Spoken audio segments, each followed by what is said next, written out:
میں نے بار بار اس پر بیان کیا نا کہ اسلام کی صفائی اندر سے شروع ہوتی ہے. اکثر غیر مسلموں کی صفائی باہر سے. باہر زیادہ صاف, انٹیریئر جتنا اندر جائیں گے نا اتنا گندا ہوتا چلا جائے گا معاملہ. سب نہیں, عمومی طور پر ایک بات کر رہا ہوں.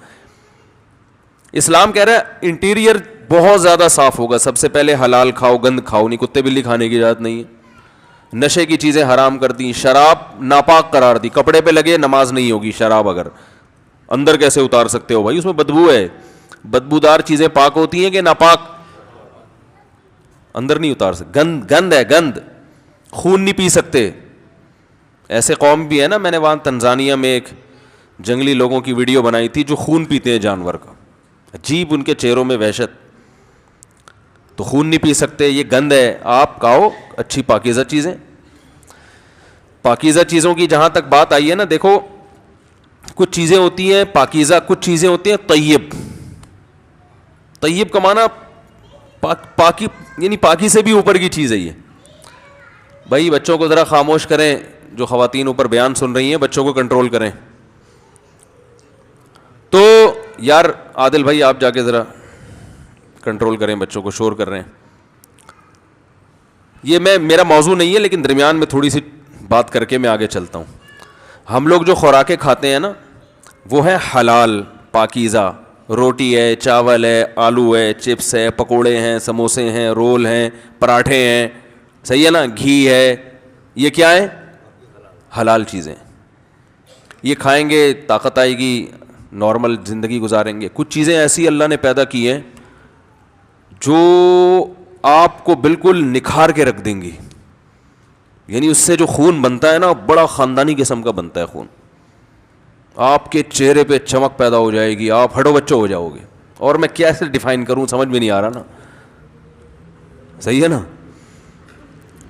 وہ ہے زیتون, انجیر اور شہد, دودھ, کھجور. سمجھ رہے ہو؟ نہیں سمجھ رہے. دودھ وہ نہیں جو بھینس سے نکالا, انجیکشن لگا ہوا, پھر اس نے گوالے نے اپنا دودھ بھی ملایا اس میں, یعنی جو اس کے پاس پاؤڈر واڈر اویلیبل تھا, پھر اس کو آپ نے بوائل کیا, پھر فریج میں رکھ دیا. 3 دن بعد اس کی جو اجزائے ترکیبی ہے نا, یعنی اس کا فارمولا ہی چینج کر دیا. ٹھیک ہے, دودھ کا ایک ڈاکٹروں کی نظر میں فارمولا ہوتا ہے. دودھ جب فریز ہوتا ہے نا تو باندی پن پیدا ہو جاتا ہے اس میں. تو دودھ کے صحیح فائدے اٹھانے ہیں نا, بالکل ہٹو بچوں قسم کا دودھ پینا ہے, تو ادھر جانور کے تھن سے دودھ نکالا اور فوراً پی گئے. یہ والا دودھ آپ چند دن پی کے دیکھیں, اپنی صحت دیکھنا, اپنا پیٹ کا سسٹم دیکھنا, آپ ایسیڈیٹی ختم اور زبردست ہٹو بچوں کام ہو جائے گا آپ کا. ہم تو پیتے ہیں فریج کا یا بوائل کر کر کے, ملائی اس کی الگ ہو جاتی ہے, اس کی جو قدرتی جو اس کی جو ترکیب ہے نا وہ چینج ہو جاتا ہے اس میں. تو خیر زیتون کھائیں یعنی پئیں, ٹھیک ہے, انجیر ہے, کھجور ہے. ہمارے نبی صلی اللہ علیہ وسلم کے گھر حضرت عائشہ فرماتی ہیں 2 مہینے کھجور اور پانی کے علاوہ کچھ بھی نہیں کھایا جاتا تھا. اللہ تعالیٰ پیغمبروں کے لیے جس قسم کی خوراک کا سلیکشن کرتے ہیں نا وہ سب سے بہتر خوراک ہوتی ہے ہر لحاظ سے. نبی صلی اللہ علیہ وسلم نے چاول نہیں کھائے. وہ الگ بات ہے کہ چاول عرب میں تھے ہی نہیں, لیکن اللہ نے ایسی چیزیں پیدا ہی نہیں ہونے دی وہاں پہ کہ پیغمبر کھائیں اور پھر ہمارے لیے وہ سنت بن جائے. ابھی دیکھو یہ بیٹھے ہوئے ہیں نا ماشاءاللہ, بتانے میں کوئی حرج تو نہیں ہے, یہ وہاں یو ایس اے آرمی میں, یو ایس اے کس میں ہے بھائی, ڈپارٹمنٹ میں ہے وہ, اس میں گورنمنٹ ڈپارٹمنٹ میں, ان کو ایسے شعبے میں ہے, سیکیورٹی سے ان کا تعلق ہے نا, وہاں پولیس سے تعلق ہے. بتا دیتا ہوں یار, اس میں کوئی حرج تو نہیں ہے, کوئی آپ ہمیں پکڑو گے تو نہیں نا. تو یو ایس اے کی پولیس میں ہے یہ. تو ان لوگوں کی ٹریننگ بہت ٹف قسم کی ٹریننگ ہوتی ہے. جب یہ پچھلے سال مجھ سے ملنے آئے تھے ماشاءاللہ کافی اچھے موٹے تازے تھے یہ.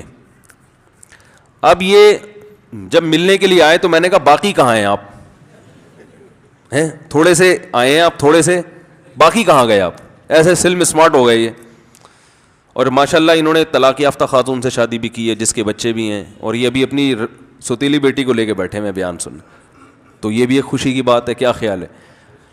تو ابھی نماز سے پہلے میں نے ان سے پوچھا یار آپ ماشاء اللہ بالکل ہی فٹ فاٹ ہو گئے, تو آپ لوگوں کو وہاں جب ٹریننگ کے دوران کچھ خوراک پر بھی ظاہر ہے سمجھایا جاتا ہوگا کہ ہم تمہیں بھگا رہے ہیں, ایسا نہ ہو کچھ ایسی چیزیں کھا لو گے یہ بھاگنا سارا ضائع ہو جائے, تو کچھ خوراک میں بھی وہ گائیڈ کرتے ہیں. انہوں نے کہا بھائی چاول کھانے کی اجازت, بولو بھائی نہیں, تو چاول کھائیں آپ, میں منع نہیں کر رہا, ہم بھی کھاتے ہیں, لیکن ظاہر ہے چاول کیا ہے, اس میں نشاستہ زیادہ ہے, اس میں شکر زیادہ ہے, تو توند بھی نکلتی ہے, پھولتا بھی ہے آدمی. تو ہمارے نبی صلی اللہ علیہ وسلم نے ایسی غذائیں استعمال کی ہیں کہ ان کو کھا کے موٹاپا نہیں آتا. وہ الگ بات ہے, وہ عرب میں تھی وہی, لیکن اللہ ایسی چیز پیدا ہی نہیں کرتا پیغمبروں کے لیے نا کہ وہ کھائیں اور ہمارے لیے وہ ایک نمونہ بن جائے. اگر نبی صلی اللہ علیہ وسلم کے پاس چاول ہوتے اور آپ کھا رہے ہوتے تو ہم کہتے ہفتے میں 6 دفعہ چاول کھانا سنت ہے. تو اللہ نے کھانے نہیں دی ایسی چیزیں. دودھ میں بھینس کا دودھ بھی اچھا ہوتا ہے, گائے کا دودھ بھی اچھا ہوتا ہے, بکری کا ہٹو بچو ہوتا ہے, اونٹنی کا ہٹو بچو اچھا ہوتا ہے. ہمارے نبی نے سب سے زیادہ اونٹنی کا اور بکری کا دودھ پیا ہے. آپ ریسرچ کر کے دیکھ لو, اس میں فیٹ کم ہوتا ہے, موٹاپا نہیں آتا.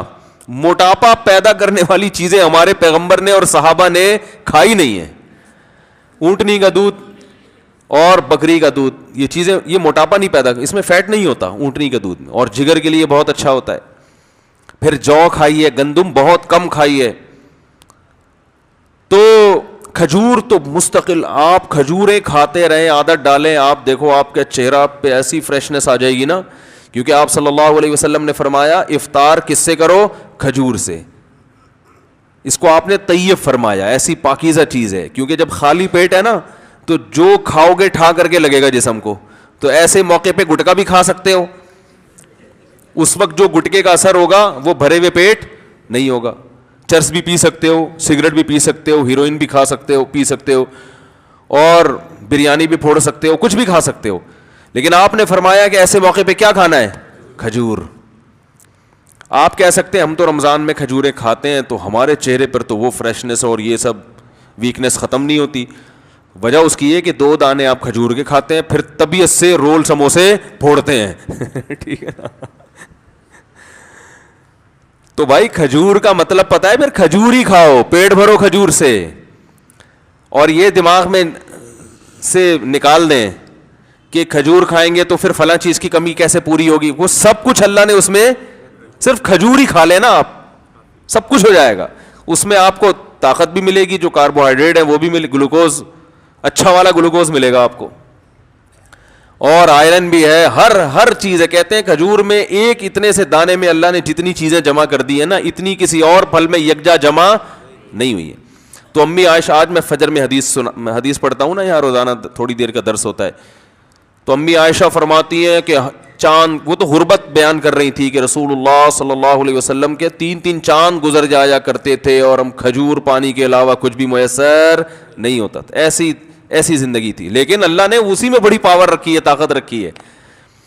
تو چیزیں کھائیں, وہ بھی کھاتے ہیں, چھوڑ کون سکتا ہے, لیکن زیادہ آہستہ آہستہ جو فوکس کریں نا ان چیزوں کو. انجیر ہے, عرب لوگ کھاتے ہیں. میں شام کو, آپ کو پتہ ہے ہم ترکی گئے تو وہاں شامی مہاجرین بہت تھے, تو ہم جب شام کے لوگوں کو دیکھتے تھے ان کے چہرے میں الگ ہی رونق, چہرے میں الگ ہی نور. تو ہم اپنے دوستوں سے پوچھا یار یہ اتنے خوبصورت لوگ کیوں ہیں. انہوں نے کہا یہ صدیوں سے انجیر, زیتون, کھجور, یہ 3 چیزیں کھاتے آ رہے ہیں. ان کا ناشتہ اس کے بغیر نہیں ہوتا. اور ہم لوگ کیا کھاتے آ رہے ہیں, صدیوں سے پراٹھے پھوڑتے آ رہے ہیں, جیم کے ساتھ مکھن بھی ہمارا پتہ نہیں کون سا والا مکھن ہوتا ہے بھائی, جس نے جو لا کے مکھن کے نام پہ پکڑا دیا وہ کھانا شروع کر دیا ہم نے. تو خیر یہ میرا موضوع نہیں ہے, پھر بات ادھر کو چلی جاتی ہے. تو نبی صلی اللہ علیہ وسلم نے ارشاد فرمایا, تو اسلام اندر کی طہارت کا بھی قائل ہے. دیکھو قرآن نے قسم اٹھائی, والتین والزیتون, قسم ہے انجیر کی, قسم ہے زیتون کی, وہذا البلد الامین, اور اس مکہ والے شہر کی بھی قسم ہے. لقد خلقنا الانسان فی احسن تقویم, انسان کو ہم نے بہت خوبصورت تقویم میں, یعنی سب سے خوبصورت ہم نے انسان کو پیدا کیا ہے. اب دیکھو عجیب بات ہے, قسم جس چیز پہ اٹھائی جاتی ہے تو اس میں اور قسم میں کوئی مناسبت ہوتی ہے کہ نہیں ہوتی. مخلوق کے لیے اللہ کے علاوہ کسی اور کی قسم اٹھانا جائز نہیں ہے. لیکن جب اللہ قسم اٹھاتا ہے نا مخلوق کی, تو وہ دلیل کے طور پر, گویا یعنی اللہ اس میں یوں کہہ رہے ہیں کہ انجیر اور زیتون اور مکہ, بلد الامین سے مراد کیا ہے؟ مکہ. یہ تینوں اس بات پر گواہ ہیں کہ ہم نے انسان کو بہت ہی بہترین انداز میں پیدا کیا ہے. اب سوال پیدا ہوتا ہے انجیر کا اس قسم سے اور زیتون کا اس قسم سے اور مکہ کا انجیر زیتون سے کیا تعلق؟ بھائی یہ تینوں آپس میں میچ, کوئی میچنگ نہیں ہو رہی, ان تینوں کی آپس میں میچنگ نہیں ہو رہی, اور پھر قسم کی اس دعوے سے میچنگ نہیں ہو رہی جو اللہ نے قسم کے بعد دعویٰ کیا ہے. تو یہ بڑی خاندانی میچنگ ہے.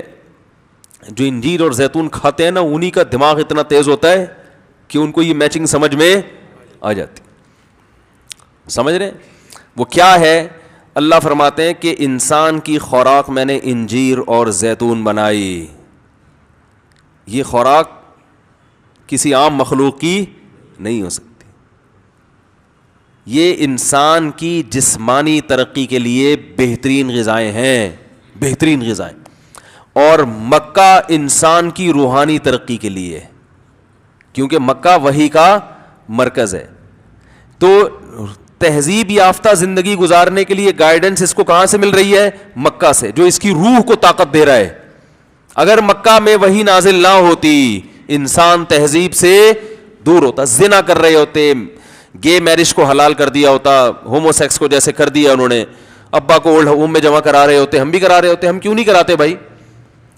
ارے ابا اماں کو ہم کیوں گھر میں خدمت کرتے ہیں؟ مذہب کی وجہ سے نا. کیا خیال ہے بھائی؟ ورنہ تو ہم ہر چیز میں گوروں کو فالو کر رہے ہیں, تو پھر ابا کو گھر میں کیوں رکھا ہوا ہے؟ گورے تو ابا کو گھر میں نہیں رکھتے. بھائی نہیں سمجھ میں آ رہا تو بتا دو, میں گھر چلا جاتا ہوں. کامن سینس کی بات ہے نا, ہر چیز میں گورا گورا گورا گورا. ایک آدمی نے مجھے اتنا دماغ کھایا, میں نے کہا یار آپ گوروں کے بارے میں یہ کہہ رہے ہو, وہ یوں وہ یوں, کوئی تعریف بھی تو ہوگی. میں نے کہا سب سے بڑی تو بھائی وہ گورے ہیں بھائی وہ. میں نے کہا کہ ان کی جو خوبی ہے میں ان کا تھوڑی انکار کرتا ہوں. کہتے مثلاً میں نے کہا سب سے پہلی خوبی تو یہ گورے ہیں, ہم اس جیسے گورے نہیں ہم لوگ. تو اور خوبیاں بھی ہیں, میں خوبیوں کا منکر نہیں ہوں بھائی, لیکن میں یہ کہہ رہا ہوں کہ ہم تو چاہے خوبیاں ہو خامیاں ہو, ہر چیز میں ان کو فالو کر رہے ہیں نا. گورے ہونے کے علاوہ بھی خوبی ہے, یہ نہیں کہ صرف گورے ہی ہونا ہے, اس کے علاوہ بھی کچھ خوبیاں ہیں ان کے اندر. دو نمبریاں نہیں ہے, منافقت نہیں ہے, یہ سب چیزیں نہیں ہیں وہاں پہ. تو اب کیا ہے کہ ہر چیز میں ان کو فالو کر رہے ہیں. تو اس اصول کے تحت تو ہمیں اپنے ابا اماں کو کہاں جمع کرا دینا چاہیے تھا, لیکن نہیں جمع کراتے. بھائی مذہب ہے یار, اللہ اس کے رسول کا حکم ہے, تو عذاب آئے گا. تو یہ جو تہذیب والی تعلیم جو روح کو طاقت دینے کے لیے ضروری ہے, یہ مکہ ہے. اس وجہ سے یہ سب چیزیں ہمیں ملی ہیں, کیونکہ وہی نازل ہونا کہاں سے شروع ہوئی؟ مکہ سے. تو مکہ مرکز ہے جس سے انسان کو گائیڈنس ملی, روحانی زندگی, روحانی طاقت ملی. اور اللہ فرماتے ہیں تمہاری جسمانی طاقت کے لیے کیا رکھا ہے میں نے؟ انجیر اور زیتون. اس سے پتہ چلتا ہے کہ انسان عام مخلوق سے ہٹ کر ہے, اس کی روحانی ترقی کی بھی انتظام ہم نے کیا ہے, اور باڈی کو بہترین خوبصورت بنانے کے لیے جو غذائیں ہم نے اس کو دی ہیں وہ بھی انجیر اور زیتون جیسی خاندانی غذائیں ہیں. اس سے پتہ چلتا ہے انجیر اور زیتون کیا چیز ہے. سمجھ رہے ہو کہ نہیں سمجھ رہے؟ لیکن زیتون پکا کے نہیں کھایا کریں, اس میں نقصان ہوتا ہے. آپ کون سا کھا رہے ہیں گھر جا کے؟ تو کھانا تو وہی ہے جو چل رہا ہے مارکیٹ میں, ٹھیک ہے.